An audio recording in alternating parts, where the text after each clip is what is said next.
ആദ്യം തന്നെ ഞാൻ ഒരു കാര്യത്തിൽ ജാമ്യം എടുക്കുവാണ്. പിശാചിന്റെ സാത്താന്റെ ഏറ്റവും വലിയ ശത്രു നശിപ്പിച്ച് നരകത്തിലേക്ക് കൊണ്ടുപോകുക, അതാണ് അവന്റെ ലക്ഷ്യം. എന്താണ് വിഗ്രഹാരാധന എന്ന് മനസ്സിലാക്കാത്തതിന്റെ കുഴപ്പമാണത്. ഒന്നാം സ്ഥാനം നമ്മൾ പരിശുദ്ധ കുർബാനയ്ക്ക് കൊടുക്കണം. അപ്പൊ നിങ്ങൾക്ക് കാര്യം ഏറെക്കുറെ മനസ്സിലാക്കി കാണുമല്ലോ. പറഞ്ഞല്ലോ, സ്വർഗത്തിൽ കയറണമെന്നുണ്ടെങ്കിൽ നല്ല വിശുദ്ധി, പരമപരിശുദ്ധി ഉണ്ടാവണം.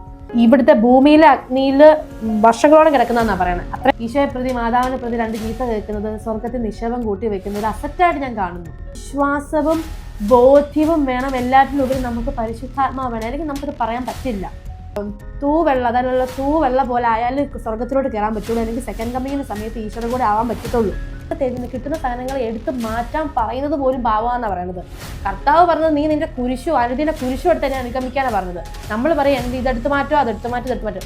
ഈ പറയുന്നത് ഞാനും ഇത്ര നാൾ ഇങ്ങനെ തന്നെയാണ് പ്രാർത്ഥിച്ചുകൊണ്ടിരുന്നത്, അതുകൊണ്ട് ഞാൻ ചെയ്തിട്ടില്ലെന്നല്ല പറയുന്നത്. ഇതൊക്കെയാണ് നമ്മൾ പെട്ടെന്ന് കേൾക്കുമ്പോൾ നമുക്കതൊരു പേടി അല്ലെന്നുണ്ടെങ്കിൽ നമുക്ക് ടെൻഷൻ ആവും.